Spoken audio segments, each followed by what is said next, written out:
welcome you on into another episode of the Big Time Sports Podcast Show. It's Mitch Spinell and Mitchell Balla back here with you, our final episode of July, heading into another hour of talking about sports. Mitch, man, it's good to be back with you. Took a bit of a break, and now we're back here. We're just getting into a new school year, and we are just getting into the final weeks of the summer season. Good to be back, partner. It has been a while, and we were doing one show a week, and some topics were getting watered down. We take an extra week off here, and we have bunches to talk about, go over, argue about, debate, and inform our listeners and viewers of. So I'm excited to be back. I'm also glad that you can mention schools around the corner, and I don't have to worry about it because I'm no longer in school. So that's not a problem for me anymore.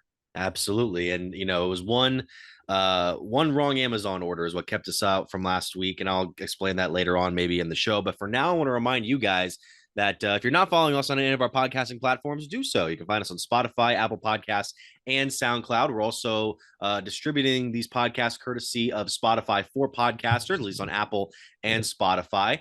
Obviously, if you're on YouTube, be sure to like, subscribe, and hit the bell. You can find us on Facebook, Big Time Sports Ohio. You can find us on the same name on Instagram or our website, bigtimesportsohio.com, and our Twitter page at BTS Ohio. That's where you can find our latest videos and articles there. We just posted the fall schedule for Big Time Sports. So if you have an upcoming area game in the high school level in Stark or Tuscarawas County, you might see us out there the next couple of weeks, whether it be for football or volleyball coming up here. Be sure to take a look at that. And of course, at Mitch Spinell, at Mitchell Balla, everywhere else, Twitter, Facebook, Instagram. I've joined the pages Threads and Blue Sky in the last couple of weeks. I don't know if you're going down that route, Mitch, but I'm also verified on Twitter now. So congratulations to me. It only took $11 to set that up too. So but enough about me bragging about myself. I want to get into the topics we have at hand today, Mitch, because we're talking about this high school stuff. The football season's coming up, volleyball season's coming up, golf season's coming up. A number of teams get out on the course here soon. And a couple of stories that have been driving this last week. One of the things that I was writing about the other day was a very interesting story we got from the Ohio High School Athletic Association. A lot of stories come out from the OHSAA over however much time. And the OHSAA had this announcement earlier this week on Tuesday. We wrote it down here on BTS, on BigTimeSportsOhio.com, is that the OHSAA has announced that all of their high school football playoff games throughout the state semifinal round will be played on Friday nights this season. So basically, if you paid attention to OHSAA football in the past however long, the playoffs were always usually on Fridays or Saturdays. Some of them might be on Thursdays, particularly in the state final round, once you get all the teams together to play the championships. But for this year, unlike last season, where some games were played on Fridays or Saturdays, the postseason games for weeks 11 and 12 will be played on Friday nights at the home teams, at the higher seeded team's home site. The next 3 weeks will be at neutral sites on Friday nights as well. I should also mention, too, that if host sites do not have lights for night games, then these games could potentially move to Saturday nights if possible. But most stadiums these days have lights. But the state championship final will be held from Thursday, November 30th to Saturday, December 2nd, as usual. So it's a very interesting move, Mitch, for me at least. I mean, what do you make of the OHSAA deciding, hey, we're just going to have them all be on the most traditional day for high school football, Friday nights? I love it. I love it because that is what these kids and these teams are used to, right? You like to build a routine as an athlete, as a coach, as a team. You now get to know you're going to fill and do the same routine for the most part, all the way up until the state semifinal or state finals, which the state finals is so special. I think you're willing to get out of your routine for a matchup that big. What I also like, though, Mitch, is I understand certain divisions played on Friday, certain played on Saturday. It wasn't common, but there may have been times that a division, for instance, I'm not naming teams, but there could have been a Division III school that played Friday. The winner of that game was playing the winner of a game that was taking place Saturday. That's one day less of rest. Now everyone's on the same playing field, no matter what, for the entirety of the playoffs, because now if you're playing Fridays and you do get that Thursday state semifinal game, those guys are in the same day amount of rest as well. I think that's just an even playing field all the way around. I like keeping it traditional to high school football. Friday Night Lights, as everybody knows and refers to it.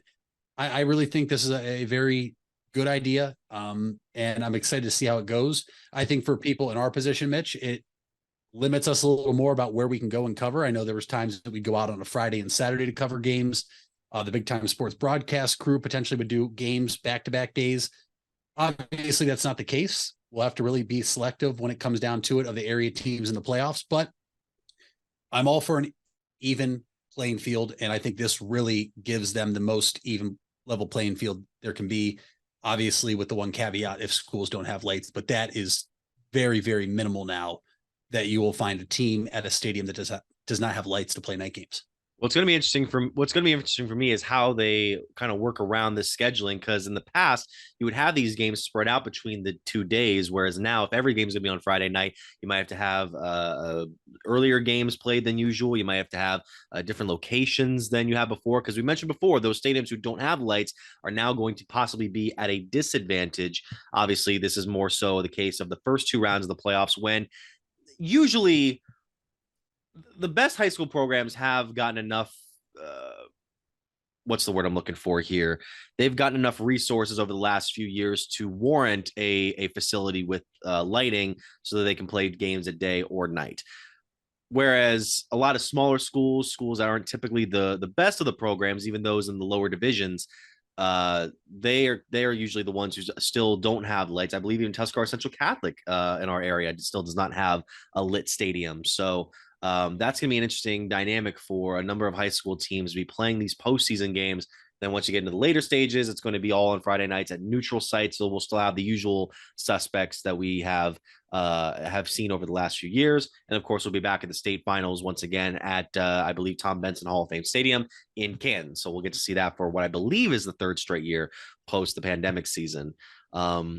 I mean, going into this high school football year, it's going to be very, very intriguing because we're going to have a lot of kids returning, a lot of good players returning for the upcoming slate of games. I mean, what particularly stands out to you as far as some of the storylines going into this? Teams on the rise, teams trying to repeat their past success, especially in the Stark area where it's going to be a very competitive year in the Federal League.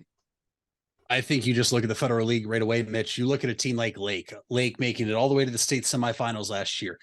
How can this team reload? They graduated a very strong and important senior class. Now they return a number of starters that were either sophomores or juniors, and they have very much high experience at high levels now going deep in the playoffs. But if it's 1 or 2 guys, usually teams can fulfill that. But you're looking at Lake having to replace their quarterback, their running back, part of their offensive line, wide receivers on the defensive side of the ball, defensive linemen.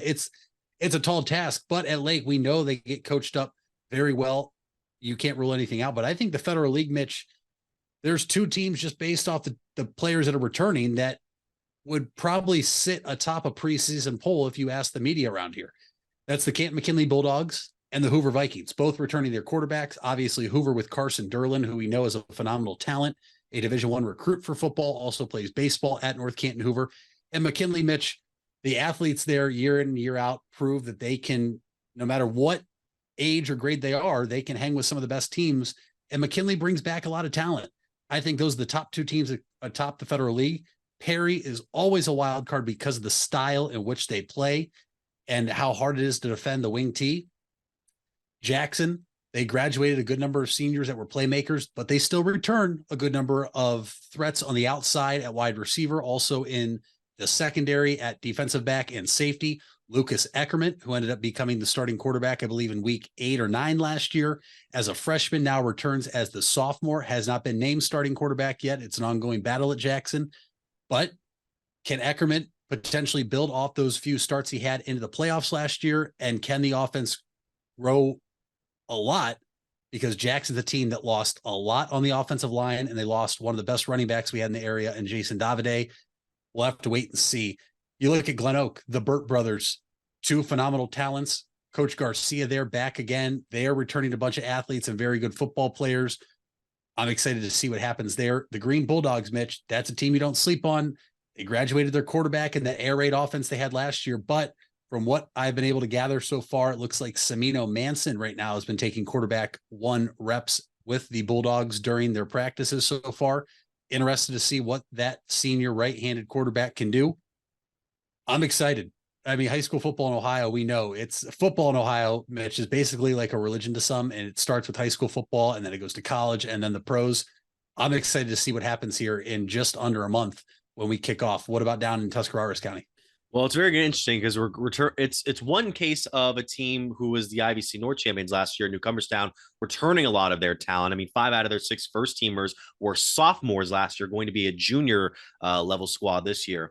As far as Garaway goes, Garaway is going to have some very big questions to fill because all 6 of their first teamers last year, including their player of the year, Brady Roden, have graduated. So they're going to be trying to find guys who can fill in these gaps for Coach Jason Wallach's squad. Obviously, Coach Wallach, was the head coach of the year last year in the IVC South. You can also check out our interview we did with him a few months back here on this channel.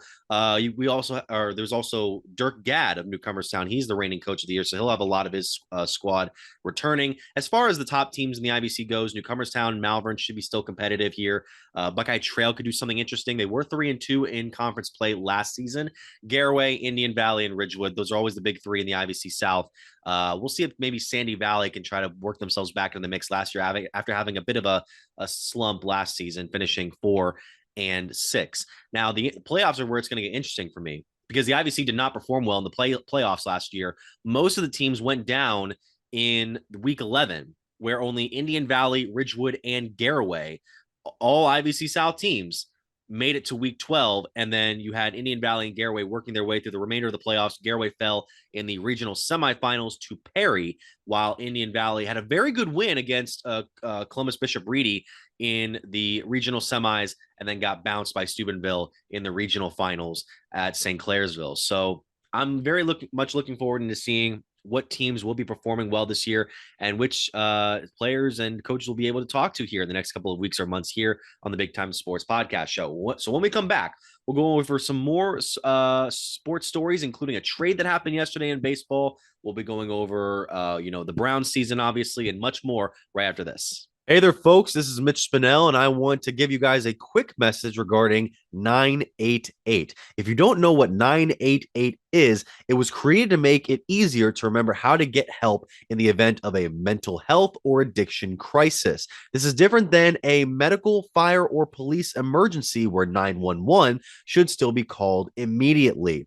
988 connects you with Stark County's Crisis Center, which is equipped to help people in emotional distress or experiencing a mental health or addiction crisis. So remember, 911 for medical, fire, and police emergency help, and 988 for support in overcoming a mental health crisis in Stark County. Buying a home has never been so affordable with record low interest rates. Hartzler's Quality Housing is ready to put over 40 years of experience to work for you. Family owned and operated since 1978, Hartzler's has a wide selection of model homes on site with a knowledgeable team to help make your new home a reality. Open 6 days a week, visit them off I-77 in Dover or online at hartzlers.com. Hartzler's Quality Housing. Quality from start to finish. You deserve the best. And at Ferris Chevrolet, Buick, Cadillac, Toyota, that's what you get. We consider you, the customer, to be part of our family. Anybody can make promises, but when you visit Ferris, you get the Ferris deal from a Ferris wheel. So if you're looking for a car, truck, or van, think Ferris.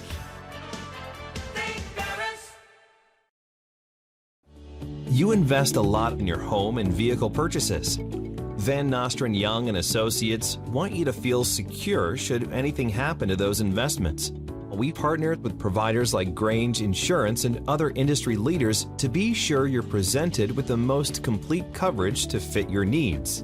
Because we're not only here to protect the items you invest in, we're here to protect your future as well. Call Van Nostrand Young Insurance in North Canton at 330-497-1867.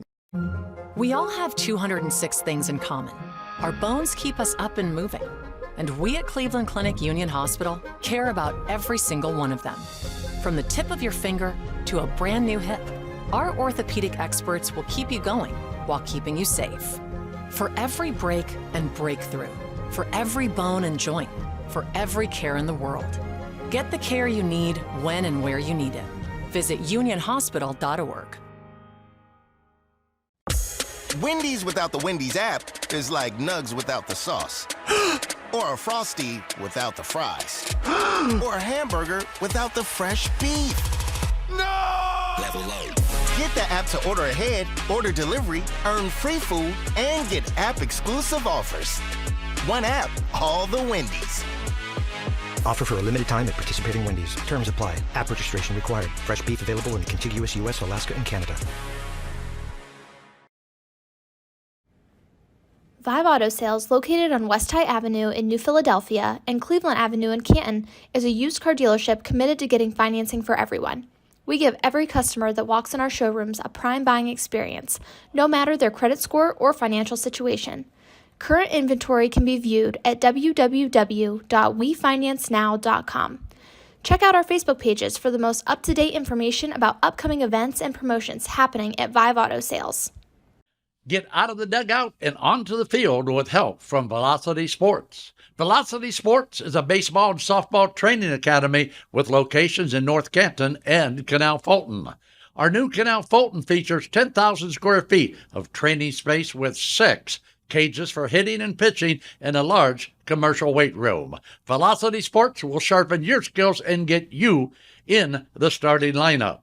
For more info, go to velosportsohio.com. And we're back here on the Big Time Sports Podcast Show. Mitch, we saw something yesterday in baseball that honestly was the most massively successful move by the Cleveland Guardians in the year of 2017. The team has traded Amed Rosario to the Los Angeles Dodgers for a guy, like I said, if this was 2017, Mitch, this would have been amazing. This would have been awesome. Pitcher Noah Syndergaard is now joining the Guardians after a brief stint in LA in which he went 1-4 in 12 starts with a 7.16 ERA. So really the narrative is more exciting than the actual reality, Mitch. I think it's kind of cool that we get him over to our pitching staff, but I don't really know what's going to become of him. He's coming back from a blistered finger that put him back on the IL in early July. And as far as Amed Rosario goes, look, this guy came over from the Mets along with who am I missing here? Second baseman, infielder. Yes, thank you.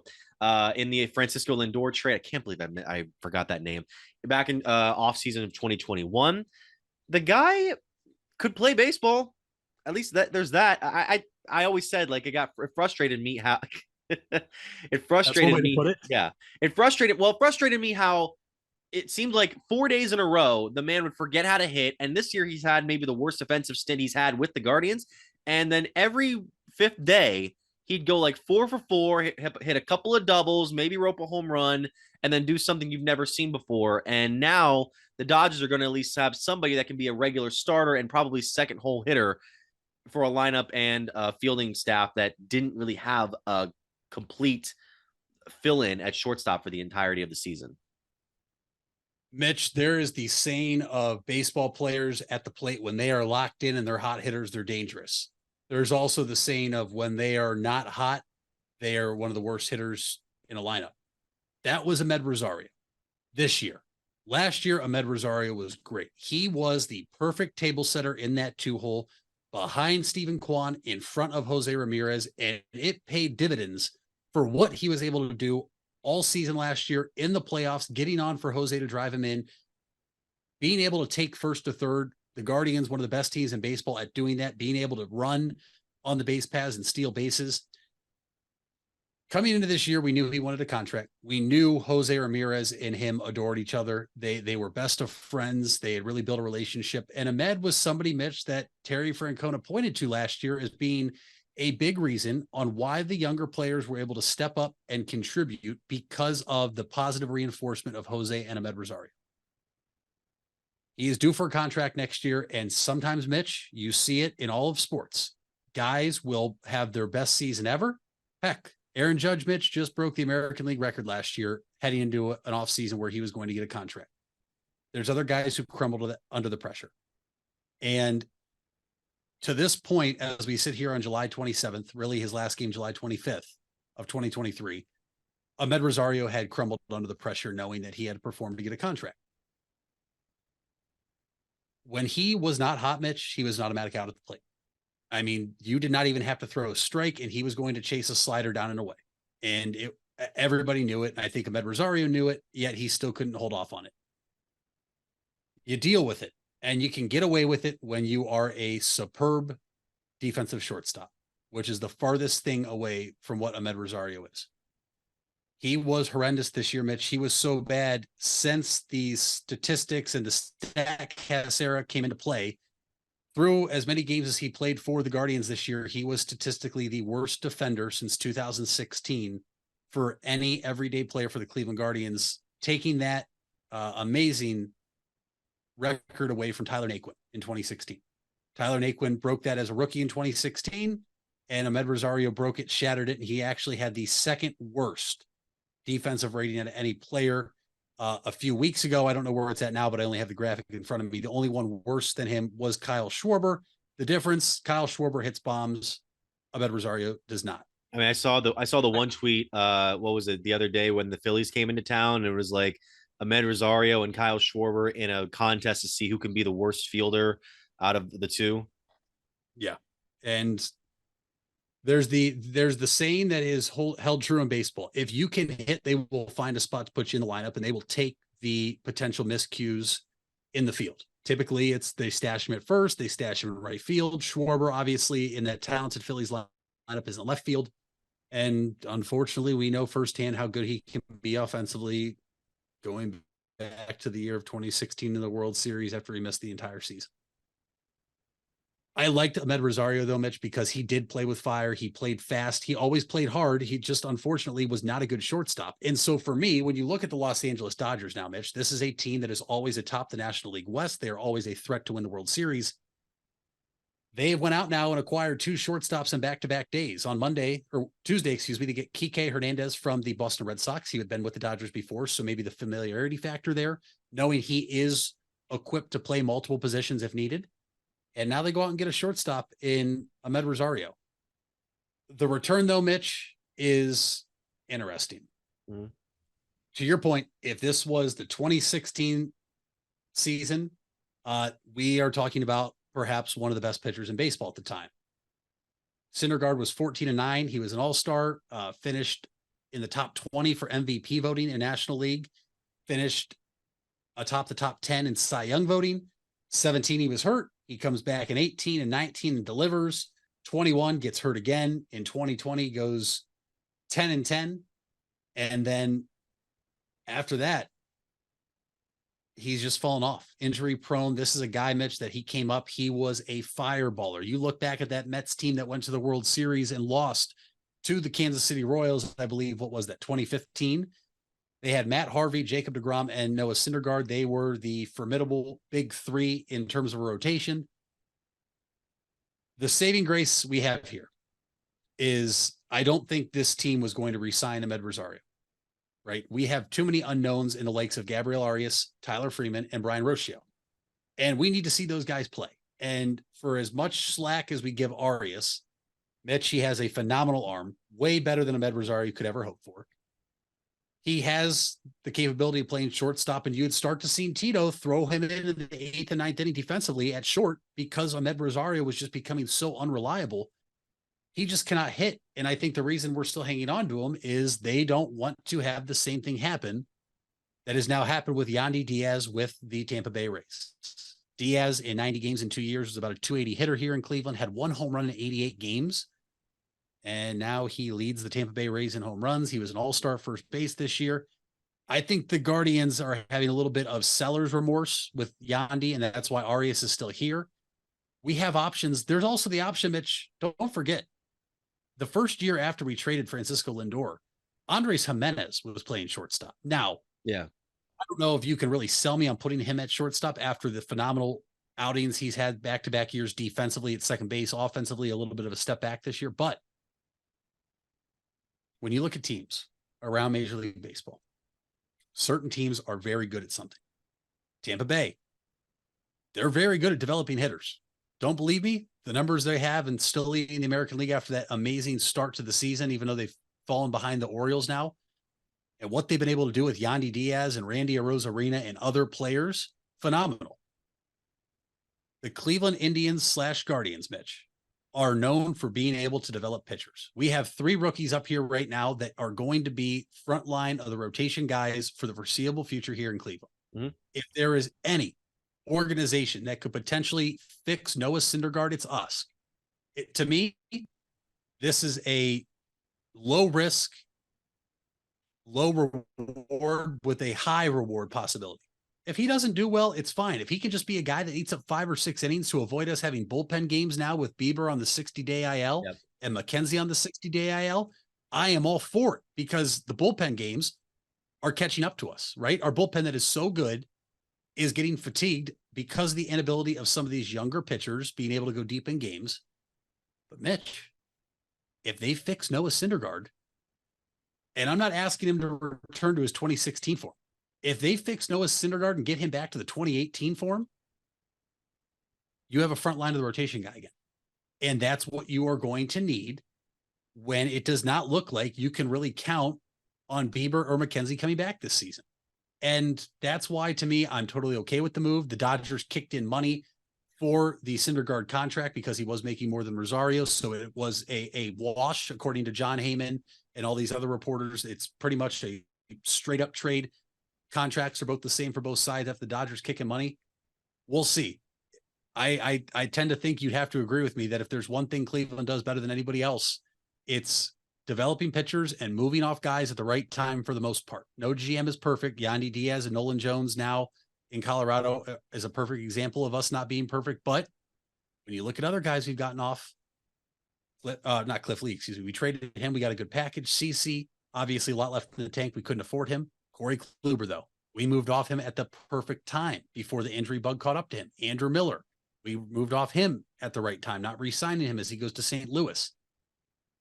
I think we moved off Ahmed Rosario at the right time, and now we can see these rookies step in and see if they can contribute as we're still very much in the thick of things in the American League Central. And if they get Syndergaard to return to form, we're going to look like geniuses. I'm happy that we got at least a veteran pitcher in return for Rosario, especially with, as you mentioned, a lineup that has 3 rookies that aren't able to chew up enough innings to keep the bullpen at bay, which I thought was very, was very key for the other night. I was at the game where Aaron Savali looked dominant for 8 innings against the Kansas City Royals lineup, but still, this is the best we've seen Savali in quite a while now, and he's the most important linchpin in this Guardians system so far, a team that's still competing in the American League Central, 2 games back in Minnesota as we speak right now. They're at 51 and 51. So they'll have more opportunities to play the Twins here later on in the season and try to work around that deficit. And since the team's still competing, they decided, hey, we're going to take Bieber off the trade market. We're not going to get rid of him. He's still dealing with his injury. Quantrill and McKenzie still dealing with what they have to do.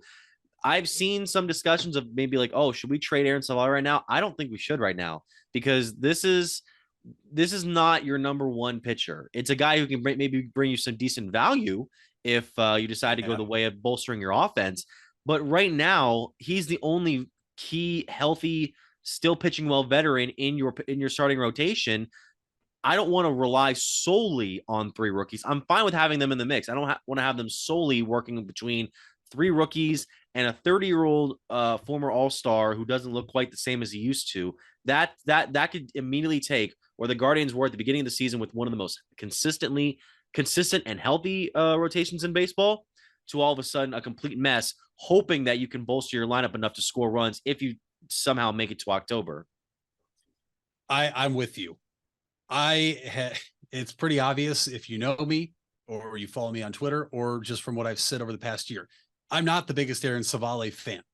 He has glimpses of the other night against the Royals, and then he has other games, Mitch, where it's like, oh my gosh, how is this guy a major league pitcher? And it happens, right? I mean, you're going against other professional athletes. These guys are paid to do their job. I think I can fall on either side of it. I don't think the value could get higher for Savali right now. We know there was a number of front office executives and scouts in attendance in Cleveland the other day looking at Savali. If he can return you, Mitch, an everyday player that brings you value in the lineup in terms of a bat with potential power, I could probably get myself to rally around that. But to your point, you cannot bank on Tristan McKenzie and Shane Bieber coming back this year. The 60-day IL and the injuries they're dealing with, Mitch, are injuries that if you bring them back may occur again. And Cal Quantrill obviously has not been good this year, but if he gets healthy and he can slide back in, right? Can you make it work? Potentially, but it's such a fine line. I don't think the Guardians are done. I do think the Guardians will make another trade. I'm not saying they're going to make this big splash, but I think I would not be shocked if they go for another starter. I also would not be shocked if we make another trade involving one of our prospects to get a player that can come in and play every day and provide value in the lineup, either in terms of power or average. And now it's going to be hard, but with where this team's at right now, 51-51, 2 games back, they go to Chicago for 4 games. This is the perfect time to play the Chicago White Sox, Mitch. Late last night, they trade away one of their top 2 pitchers in Lucas Giolito. They trade away a bullpen arm. There's reports that they're coming after Luis Roberts. There's reports that the Tampa Bay Rays are in serious discussions to get Lance Lynn.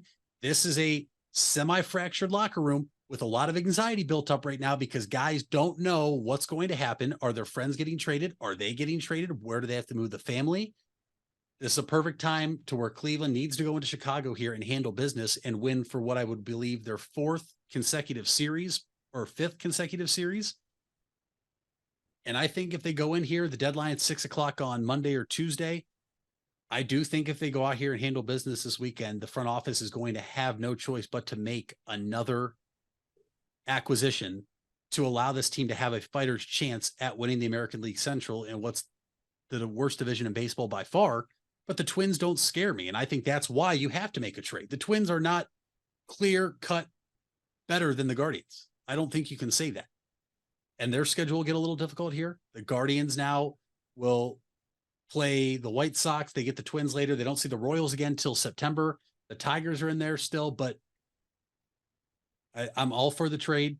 Maybe Syndergaard regains form. Maybe this team fixes him.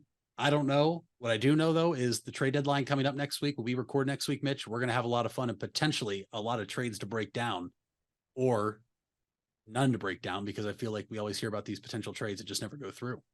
This coming Tuesday at 6 p.m. Eastern. And you mentioned that Giolito thing. That was the Angels acquiring the White Sox pitcher as they are officially buyers at the deadline, unlike what many people expected them to. They're not going to be trading Shohei Ohtani. He's pitching and batting today for the Angels.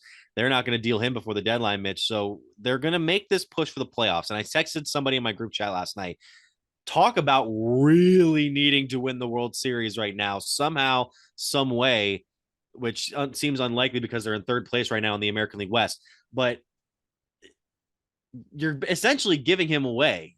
You're essentially giving him up if he chooses to leave in free agency for free, rather than trying to get a massive haul of picks or something like that, or prospects at the deadline. And that's such a fascinating move by ownership because it seems like the front office might have had different thoughts than the ownership did in regards to the Angels. 100%. I think the front office knew they probably needed to move him, but I think maybe ownership talked to the front office and said, hey, if we go for it, we make some trades here and get rid of some guys and show him we're serious without Mike Trout right now, that we believe in him to be able to carry this team. Maybe he'll like us a little bit more. Maybe he'll want to come back. There's 2 things that I know. One, just from the publicity, is that he wants to stay out west, right? There's been multiple reports saying that like he would not want to play in New York. And so maybe that's why the Yankees and Mets never went after him. And he's going to get the biggest baseball contract ever that we have ever seen. Unless he gets hurt this year, which, oh my goodness, please do not happen, because he is must see when he is in town or on TV nationally. This man is going to get the biggest contract in the history of baseball, and it's not going to be close, in my opinion. And there's no salary cap in baseball. We know that. The Angels probably could do it. Are they willing to do it? This would probably be the one time, Mitch, that you have to be willing to do it, because he affects the game in more than one way, and he affects it every night. And every 4 days, he affects it in 2 ways, as a pitcher and a hitter. You mentioned they're 3rd place in the West. They're also 4 games back in the wild card. They are behind the Yankees, the Red Sox, the Blue Jays, who are, fighting for a wild card spot, while the Rays and Astros obviously are ahead in the wild card standings. an American League East team is going to get one wild card spot. And unless the Rangers or Astros fall off, the other one of those teams is going to get a wild card spot. So then it becomes, how serious can they get? But Mitch, if you haven't looked yet, the Angels might have the hardest schedule in the month of August out of any team in baseball. There is a chance they're going to be 18 games out. And I'm going to pull it up right now because I feel like in terms of context, it needs to be talked about. I got to look at this. This team's schedule coming up in the month of August is brutal. They have the Tigers, and then they finish out July with a trip out east to Toronto. In August, they go to Atlanta. They come home versus Seattle. They play San Francisco. They play the Reds, who are very, very much alive right now in the postseason race. They play in New York against the Mets. They play at the Phillies. Mitch, all those teams are still very much alive and fighting for a playoff spot, maybe with the exception of the San Francisco Giants. Once the calendar turns to September, they go to Oakland. They play Baltimore then. They host us, the Cleveland Guardians, back to Seattle. This schedule for them is, in my opinion, has to be one of the hardest remaining in Major League Baseball. So if they thought Lucas Giolito was enough to hold down the fort with Mike Trout out, they're going to have to make more moves. They cannot just make one move hoping Ohtani sees that and thinks, oh, okay, they're buyers. Maybe I'll consider them. They're going to have to go out and get other pitchers and other players, because with what they have right now, it's just not doable for that team when you have Texas and Houston in your division and the American League East that has 5 legitimate teams right now that could be playoff teams if they were in any other division in baseball. Like Ohtani, Giolito, Patrick Sandoval, and then you got Reed Miters and Canning. That doesn't seem like a lineup that can play 4 out of 5 days and get you 2 to 4 victories each time. That's not. Maybe we're wrong. They were one of the teams. They were one of the teams that had executives here in Cleveland when Savale pitched. Now, I'm not saying we're going to trade Savale, but they're doing their due diligence and seeing what could be available, what type of arms they could get, because Mitch, the knock on the Angels for the past number of years is their starting pitching has been horrendous. And having Ohtani is great and Giolito's great, but you still have to find 3 other viable starters to even potentially keep you in a race while one of the best players of our generation, Mike Trout, remains out. I was going to say, if you're going to trade Savale for, let's say with the Angels, for example, if you're going to trade him for like a right-handed power bat, which is what we've been needing over the last few weeks of the season, even though some of the most unlikely sources have been getting power for the Guardians right now. David Fry, for example, has had how many home runs in the last month or so, which is strange. Yeah. We had Bo Naylor, obviously, last night hit 2 home runs, even though he's lefty. Your best bet is maybe, I'm trying to go through all the names I'm seeing on this Angels depth chart. Hunter Renfroe, Zach Nato, but he's hurt right now.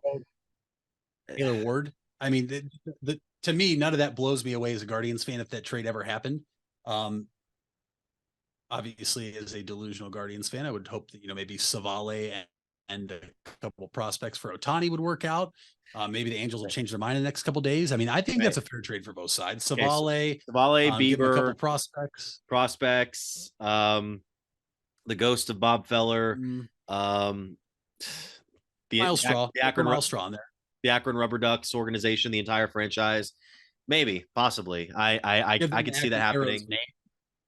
Could do that. Could give them the rights to the names of the Akron Arrows. Maybe Dolan could throw in some money and, whatever businesses he owns, maybe some of the rights to those businesses, Sure. The possibilities are endless. I'm just going to keep dreaming until 6 o'clock hits and Ohtani is still an Angel. Let me dream. Let it happen. The rights to Major League 4, which would then be turned into a series on Disney Plus, since they used to own the Angels. Excuse me. Disney used to own the Angels. So that's null and void. All right. We got to get away from this before we keep spouting out stupid ideas. In the meantime, we'll take a quick break. After this, talk more Brown stuff and stuff right on the show. The Furby Electric Supply Company has bright ideas for your home. Save money by converting to energy-efficient electrical products or add ambiance with beautiful lighting features. It begins with a professional consultation and a visit to the Furby Lighting Showroom. Then certified Furby contractors complete your project right and on time. Since 1934, 4 generations have built a reputation of quality and trust, and they offer emergency services too. Just visit Furby.com. That's F-U-R-B-A-Y. The Furby Electric Supply Company. You asked for it and we listened. Buckeye Career Center is now offering Certified Nail Technician as an adult education program. This 216-hour course begins in November and will run Tuesday through Thursday evenings from 5 to 9 p.m. Learn manicures, pedicures, infection control, salon operations, and more. Other part-time certification courses starting this fall include phlebotomy and welding. Call 330-339-2288 to register or visit BuckeyeCareerCenter.org for more information.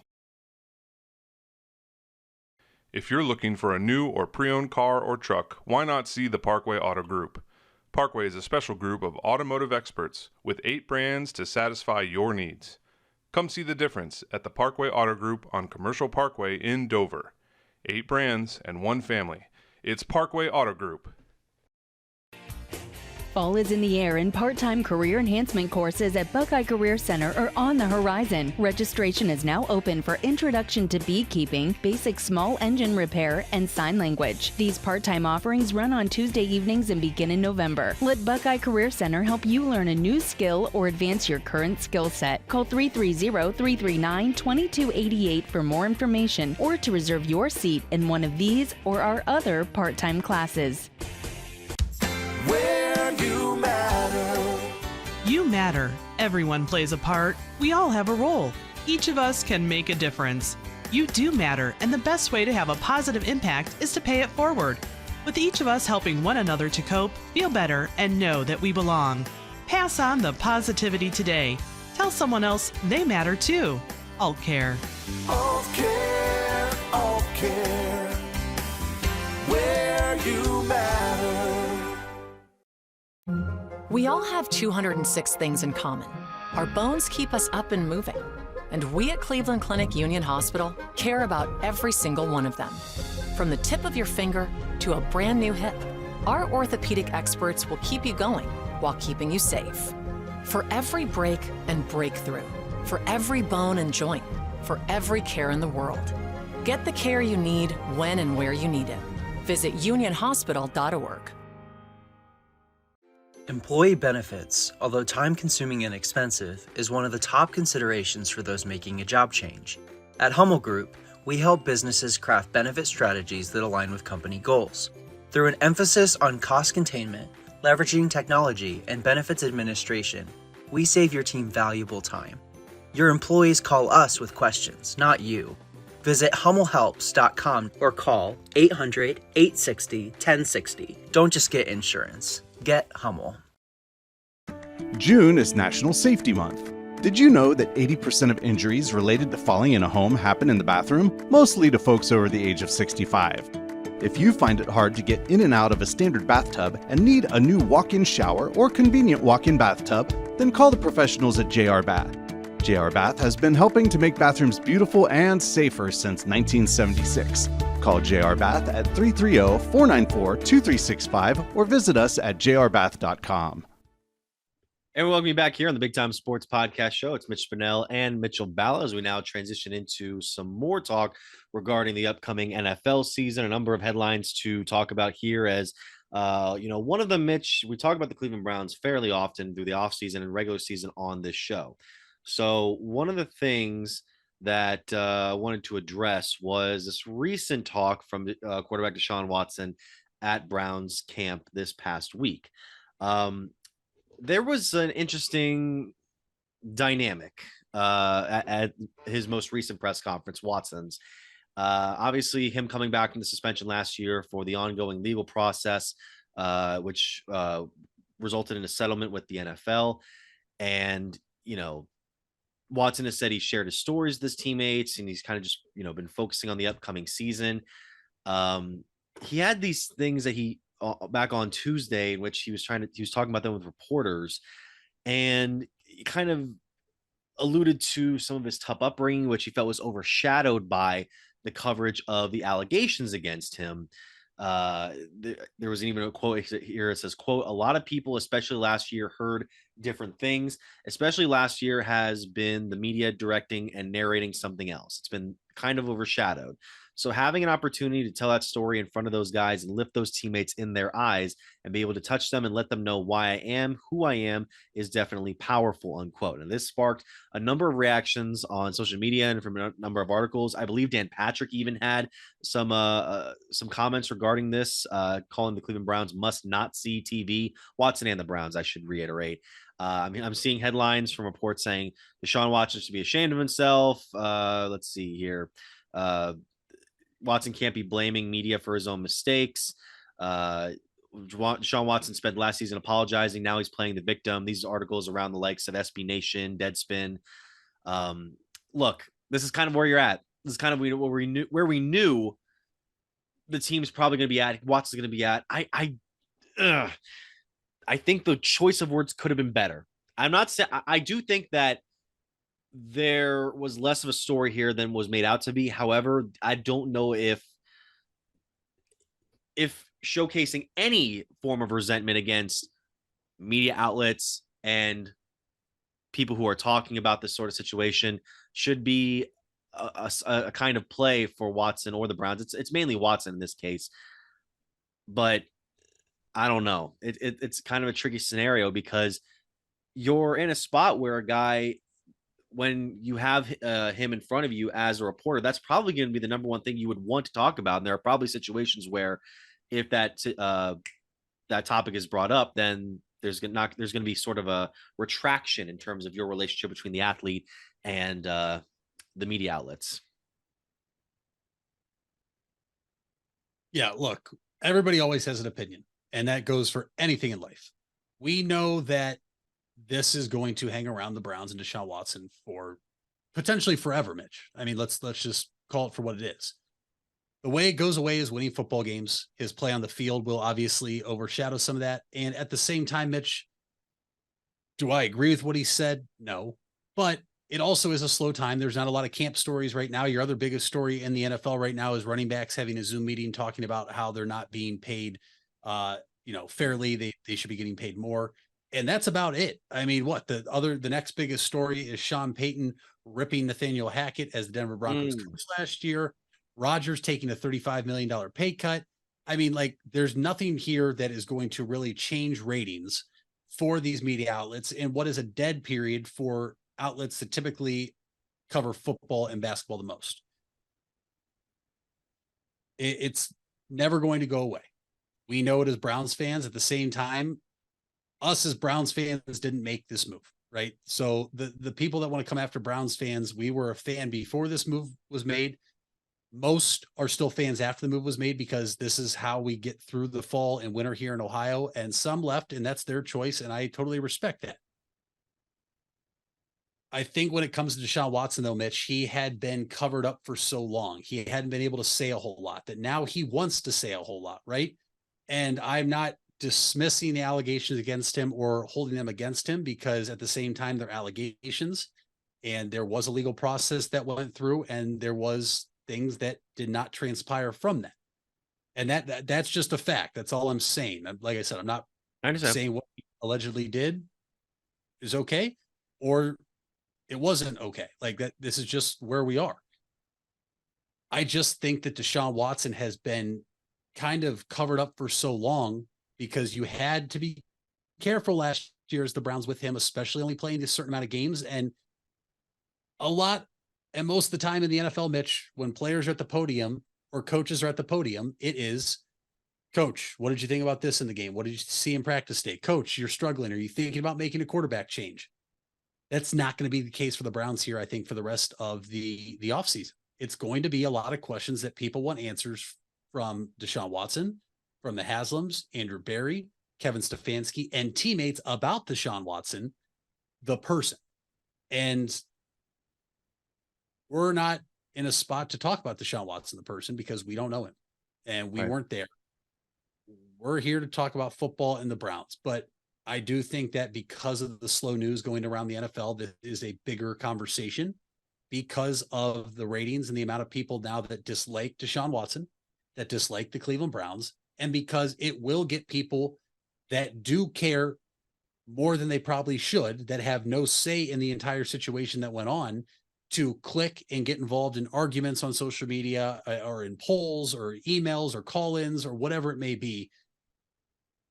Like I said, I'm not going to just dismiss the fact of the allegations, but at the same time, I feel as somebody that was probably kind of covered up, he's just kind of over it. And the more and more questions that come out and he can't answer it because the Browns are trying to, one, protect their franchise and brand, and also protect him from getting himself in any trouble that could potentially arise for saying the wrong thing. It's hard right now.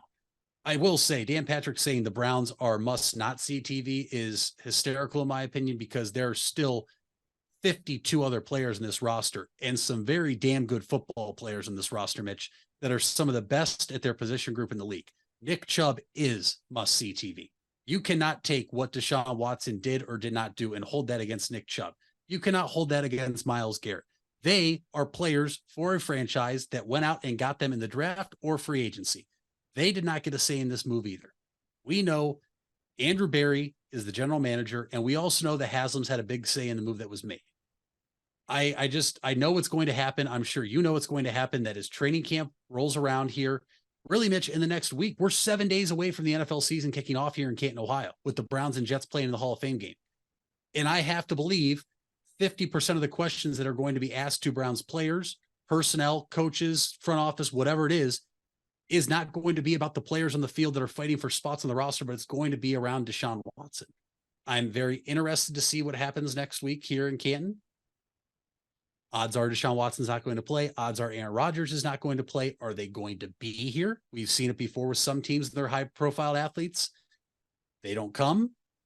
I would think every member of the Cleveland Browns will be here because of Joe Thomas being inducted. And also, Mitch, we lost Jim Brown this past season. Yep.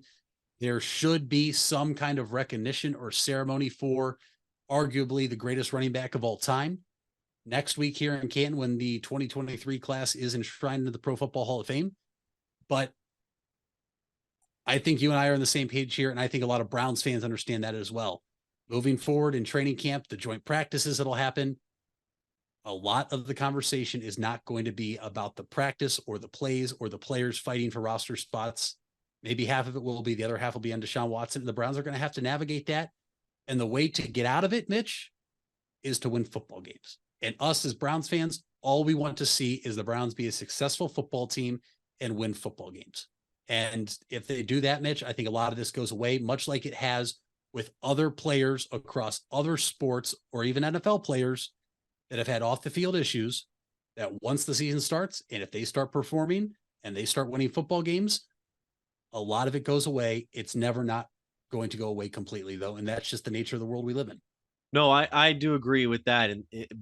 In that, should Watson and the Browns perform better than they did the last season, there's less incentive and less speculation into, okay, why isn't the team performing as well as they want to? Why isn't Watson performing as well as they want to? What's holding them back? Is it physical or is it mental connected to something that's been going on? I do kind of want to push back on, when these Browns players answer questions this week. I don't necessarily know if it's going to be that much against Watson because we're not coming into it him fresh off of the suspension or even during the suspension like we were last season. Last season, the Browns players were subjected to a lot of questions regarding their quarterback. This year, I don't think it's going to be as much. I think it's going to be as much as what he can do on the field, but not in terms of his legal process or where he currently stands as a person. But yeah, I'm not really sure what's going to become of it in the near future. And if you are the Browns or you're a Browns fan, you're hoping positive things because you just want things to be better than they have been in years past. You're going up against a very competitive field in the AFC this year. Many of the quarterbacks will be returning, and a lot of these quarterbacks now getting paid much more than Deshaun Watson was. Remember, what was it now? It was March of 2022. I believe, when Deshaun Watson was announced as traded to the Cleveland Browns, and he got his massive, fully guaranteed contract. That was what was it? however much it was for the amount of money. Now, just over a year later, Deshaun Watson is now like the eighth highest paid quarterback in the NFL in terms of total money. Since he has signed the deal last season, Lamar Jackson, Jalen Hurts, Kyler Murray have signed big deals. Aaron Rodgers and Russell Wilson were offered large deals last offseason, even though Watson's deal is the only one that's fully guaranteed, which is the first time the Browns are the first team to ever do something like that. Most of the quarterbacks will get all or most of the money. Very rarely do they just flame out within 2 seasons and they don't get all the money they get. And usually extensions are done before the deal is even close to being finished. So for now, Mahomes is number one at $450 million.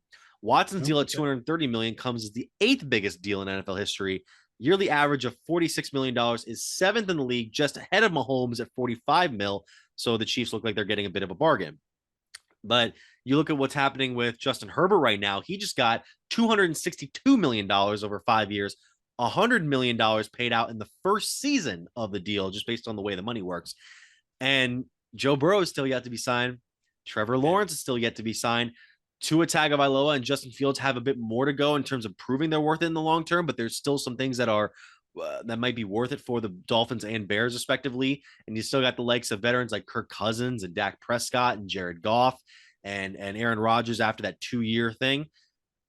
Like, it's very fascinating how one deal that seemed to be like the ultimate deal of all deals in the NFL and Watson's contract with the Browns now just kind of seems like a drop in the bucket compared to these other guys who I could argue, if you were basing the rankings of these quarterbacks play based on the amount of money they're making and not just what they're making on the field, you can make the argument that Watson probably falls in the 8 to 10 range, is probably talented quarterbacks in the league. I'm fine with that. Now, for some of the names that are just ahead of him in the money, that's a little bit different, but it kind of makes the Browns deal in perspective kind of be like, oh, okay, maybe there was something that they saw here that maybe others may not have been able to see in the short term.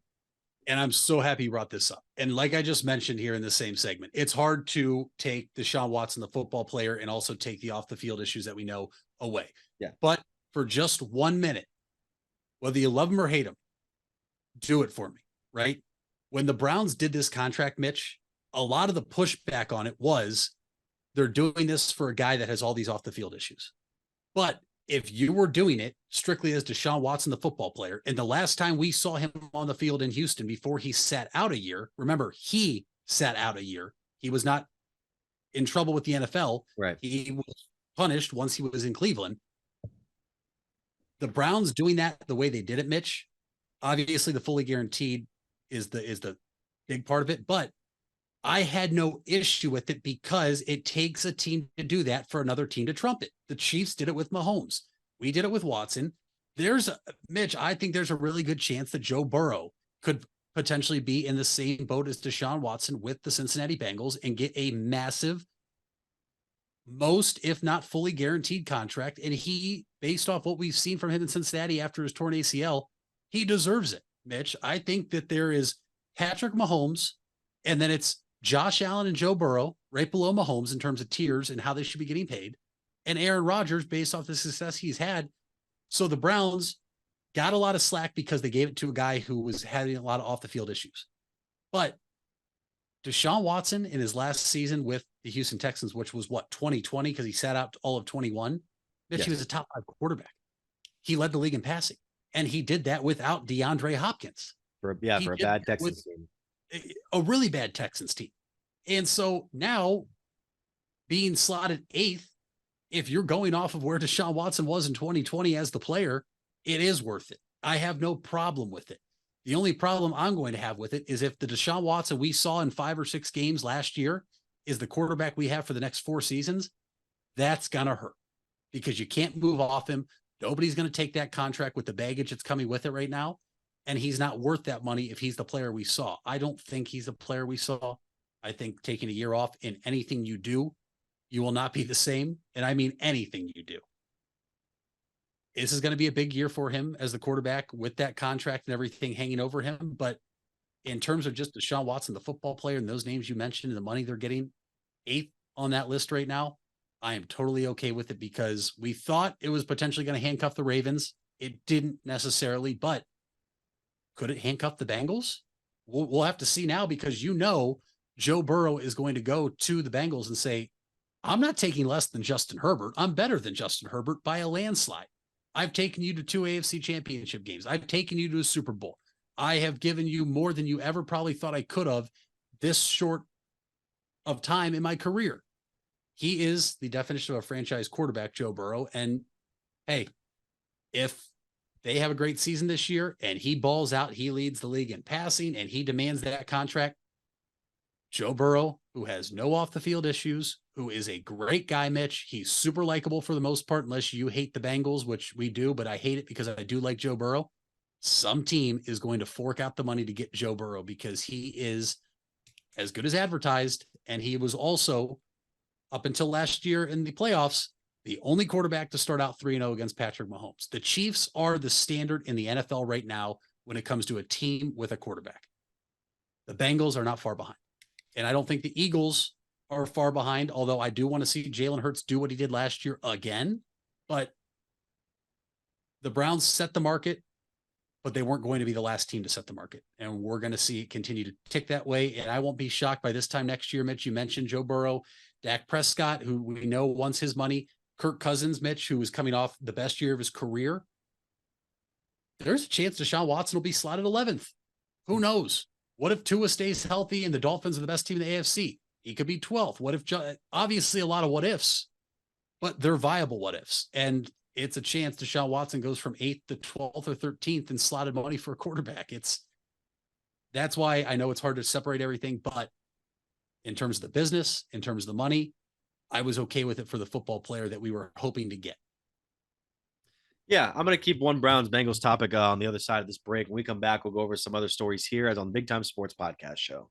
Hey there, folks. This is Mitch Spinell, and I want to give you guys a quick message regarding 988. If you don't know what 988 is, it was created to make it easier to remember how to get help in the event of a mental health or addiction crisis. This is different than a medical, fire, or police emergency where 911 should still be called immediately. 988 connects you with Stark County's Crisis Center, which is equipped to help people in emotional distress or experiencing a mental health or addiction crisis. So remember, 911 for medical, fire, and police emergency help, and 988 for support in overcoming a mental health crisis in Stark County. Are you trying to increase your speed, quickness, vertical leap, and agility? If so, NST Sports Performance is for you. NST trains athletes ages 5 through pro. NST designs each program specific to the athlete's needs, goals, and sports. For more, visit nstsports.com. Locations in North Canton and New Philadelphia. It's nstsports.com. It takes a lot of practice to have a winning team. Albin Title has over 100 years of combined experience handling real estate, title, and escrow transactions. They serve Tuscarawas, Stark, Carroll, Harrison counties, and more. So choose Albin Title for your next home refinance, sale, or purchase. They'll get it done quickly and professionally. Contact Albin Title at 330-334-5800 or visit their website albintitle.com. Let them put their experience to work for you. Hard work is something you're accustomed to. Van Nostrand Young understands that principle. Our access is achieved with organizations like Grange Insurance. Safety and prevention specialists utilize our VanCan assessments process to ensure that you and your colleagues are in the best hands. You want the safest environment for your business, and we can guide you there. Call Van Nostrand Young Insurance in North Canton at 330-497-1867.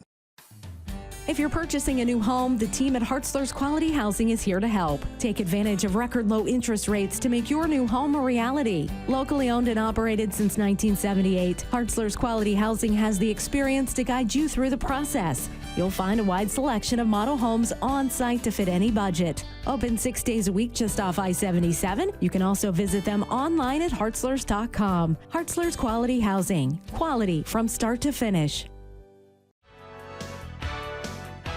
You deserve the best. And at Ferris Chevrolet, Buick, Cadillac, Toyota, that's what you get. We consider you, the customer, to be part of our family. Anybody can make promises, but when you visit Ferris, you get the fairest deal from a Ferris wheel. So if you're looking for a car, truck, or van, think Ferris.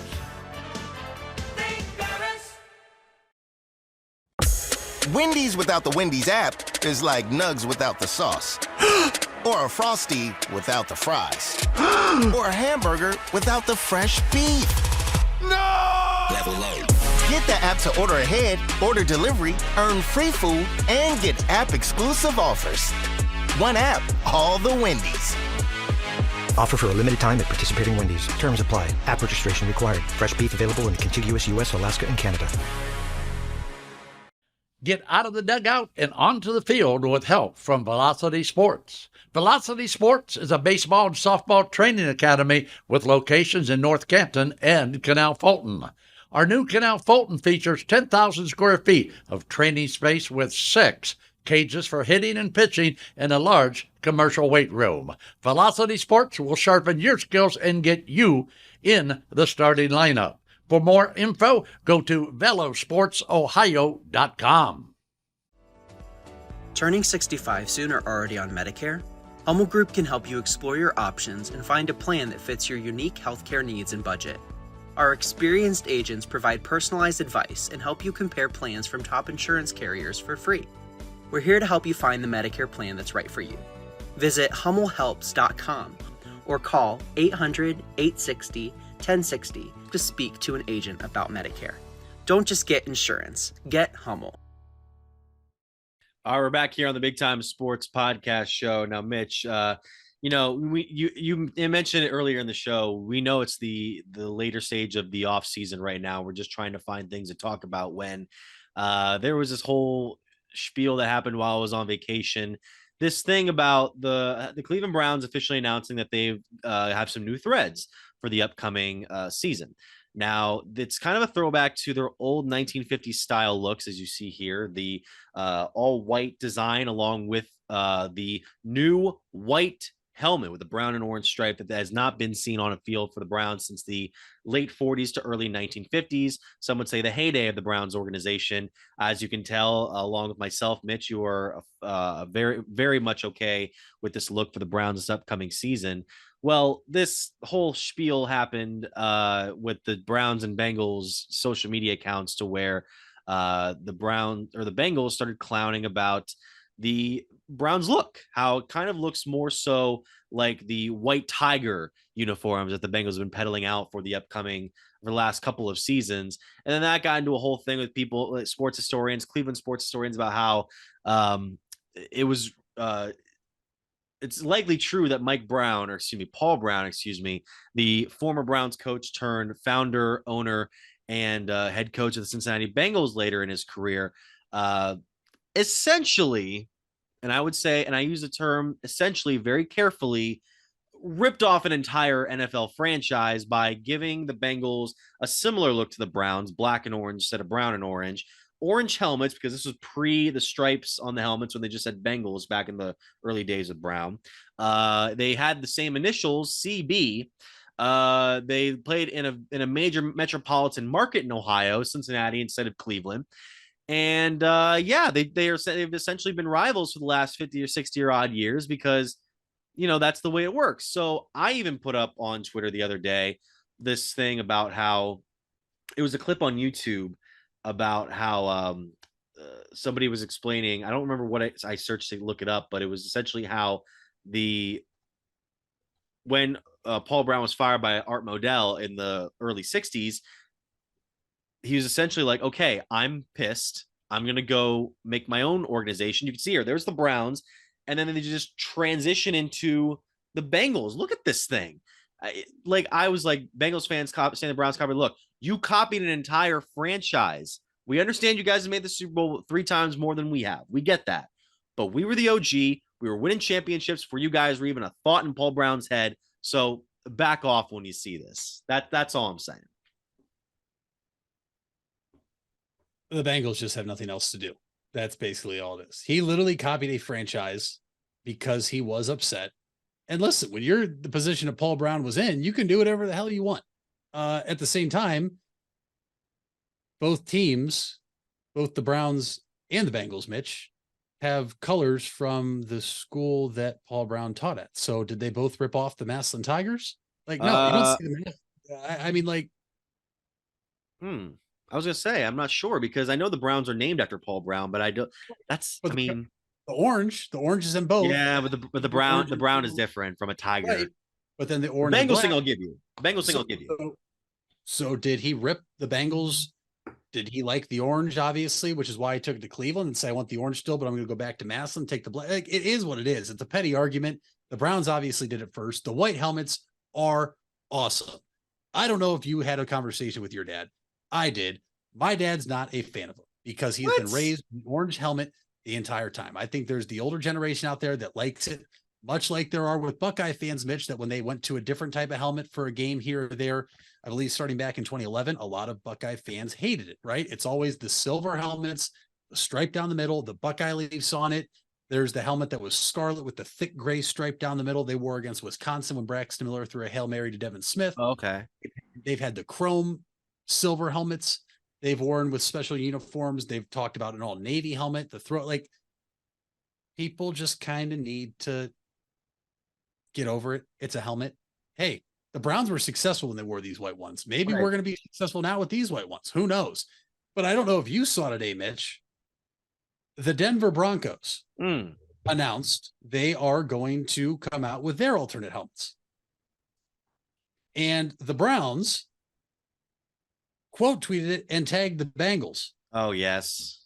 And they said, as I pull it up here or it may have been yesterday. Sorry, the algorithm on Twitter. Yeah, I think it was yesterday. And I know the one you're thinking about, the one where they were basically getting after the Broncos like the Bengals were. Yeah, that's Like I think the Browns, they said at Bengals. Can you believe these guys? Like, that's what I mean. Like, the Bengals, I think, were bored. There's nothing to talk about, obviously, like I mentioned just a segment ago. Get over it. And at the same time, it doesn't matter what type of helmet or jersey you wear.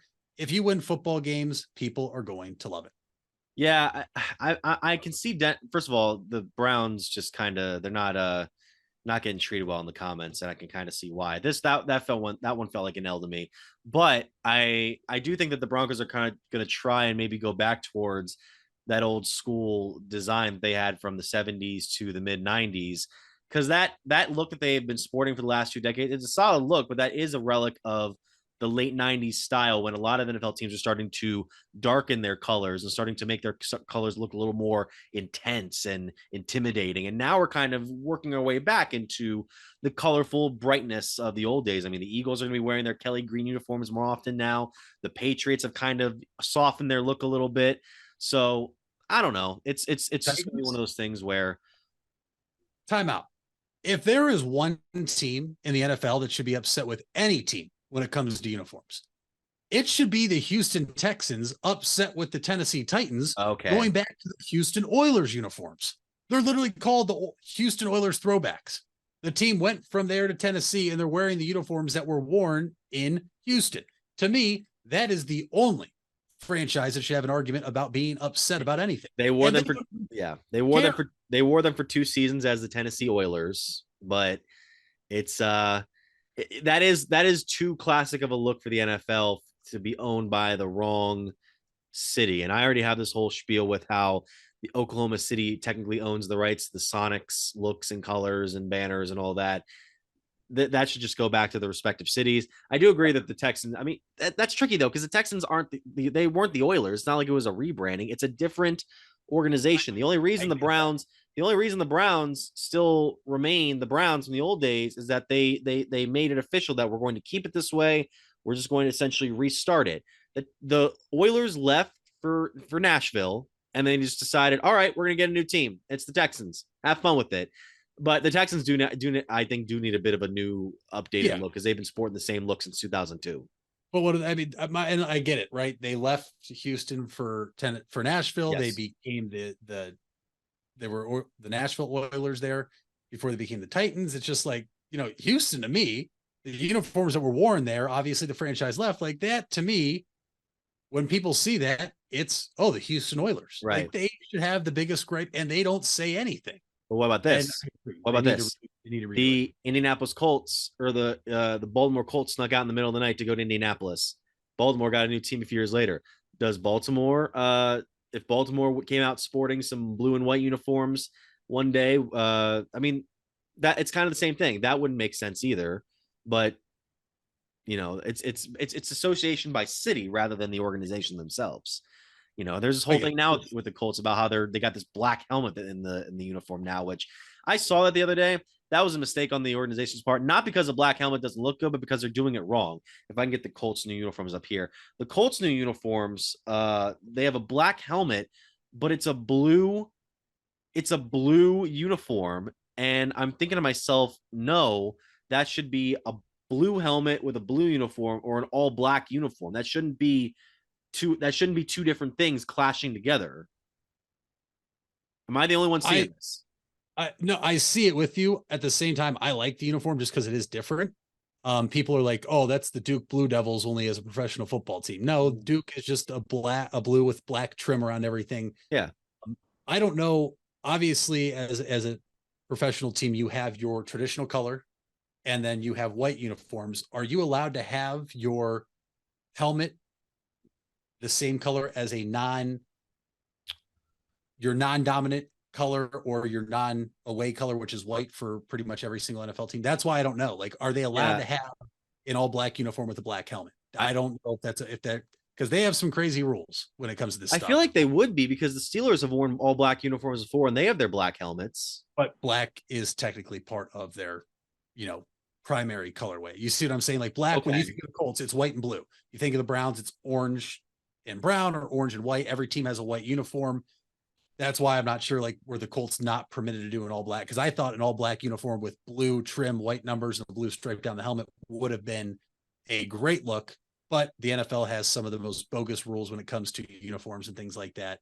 Well, the NFL, the only thing that matters to me is when it comes to baseball, and obviously you don't see it, but like pitchers can't wear white sleeves when they're pitching because it hides the ball. Like football, you're on the field, you're on so unless you're wearing a green uniform, green helmet that is the exact same color as a green turf, which Boise State does it with blue turf, like you should be able to tell who the other team is if they're wearing all black.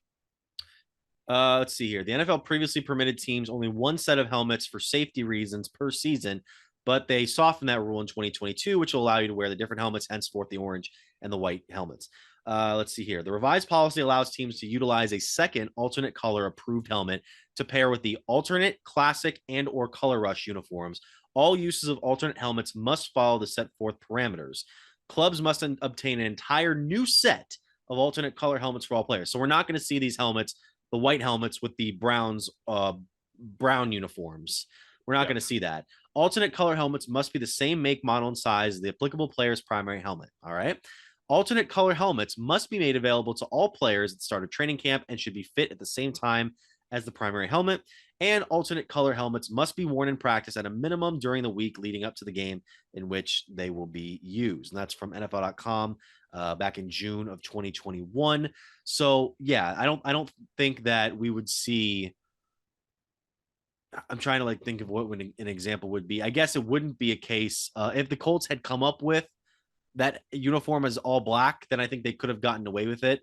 But or if their color rush was originally blue, I believe. So if it would have been a black color rush, like maybe that's because you mentioned the three uniforms there, they're traditional, they're alternate, and they're color rush. So maybe if their color rush was black, it would have been okay to do an all black, but probably because I know in basketball or baseball, it's every 4 or 5 years you can redo your uniforms in however you'd like. I think it's for basketball. We've seen in the NBA with the Cavs. So I don't know what the length is, excuse me, for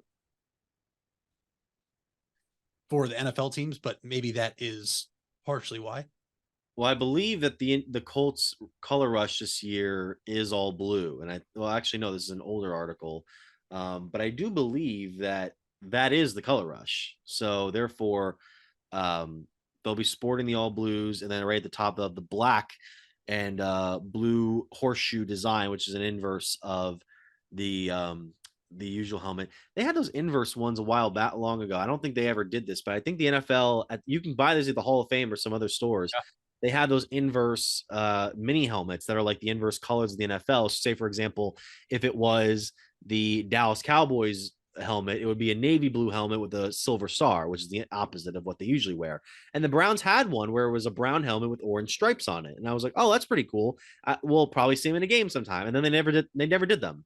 So I'm very confused as to what will become of, those in the future, if those will just be small collectibles. In the meantime, that's all we got for this week's episode of the Big Time Sports Podcast Show. We thank you guys so much for listening. And Mitch, I want to hear your fact of the day because you meant to bring it up earlier, and I don't know if you did. So let's hear it now. I did not. Your fact of the day, Mitch. Baseball related to the Guardians. Noah Syndergaard has more career home runs than Miles Straw. Yes, he does. He had 2 in a game, I believe, at one point with the Mets. He's got that lanky body for a left-hander, but he can still somehow smack a ball over the right field wall. So hopefully he does that more for the Guardians, even though the universal DH is year-round now. And thank you guys so much for listening or watching to the Big Time Sports Podcast Show.